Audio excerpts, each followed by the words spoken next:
Hola y gracias una vez más por visitar mi canal de YouTube. Hoy os traigo una novedad en HF.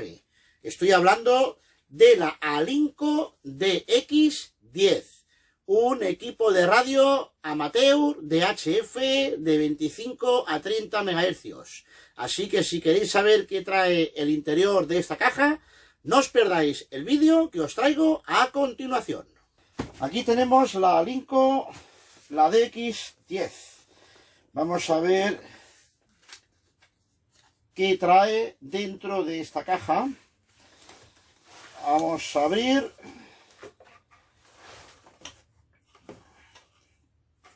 Aquí tenemos un manual de instrucciones, que es muy importante. Lo vamos a dejar aquí al lado. Aquí traemos el equipo de radio y aquí vamos a ver qué tenemos aquí.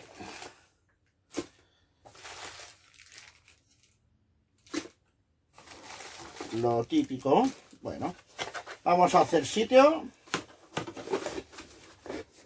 y vamos a ver uno por uno. Bien. Primeramente empezaremos por el transceptor. Este transceptor Alinco.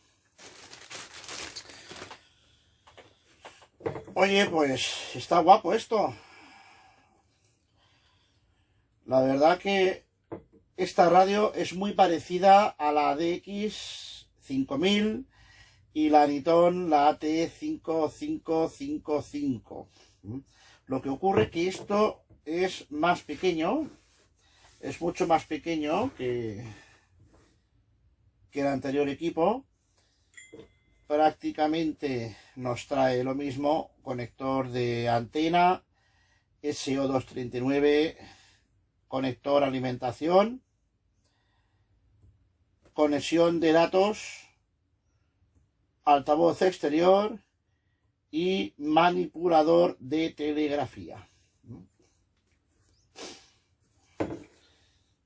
Aquí tenemos selector de canales, el modo, Public Audition, Charlie Whiskey, AM, FM, USB, LSB, volumen, Squell, tono, eco, ganancia micrófono, ganancia de regulación de potencia, clarificador, los botones de función, de scan. Bueno, iremos viendo a ver. Y aquí las subbandas, desde la A la F.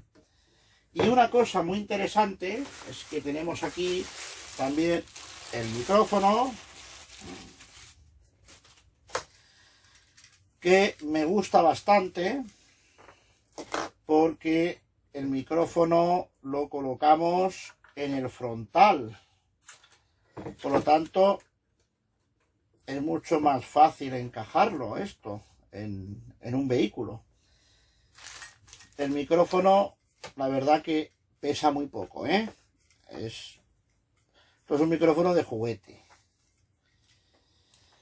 La radio sí que pesa, ¿eh? Pesa más que la DX5000. Cable de alimentación, un conector muy estándar. Soporte para poder instalar la radio. Y aquí nos trae pinza del micrófono y los tornillos para la sujeción del soporte. Al tener el micrófono aquí frontal, la verdad que esto se puede meter mejor en nuestro vehículo, cosa que con la DX5000 o la Niton, la AT555, pues es mucho más grande y el conector viene lateral, el del micrófono. Bueno, pues esto es lo que trae la caja, además de su manual de instrucciones. Pues esto ha sido todo. Más adelante os prometo un vídeo. Haremos la puesta en marcha de la Linko DX10. Espero que os haya gustado. Nos escuchamos, nos vemos en el próximo vídeo.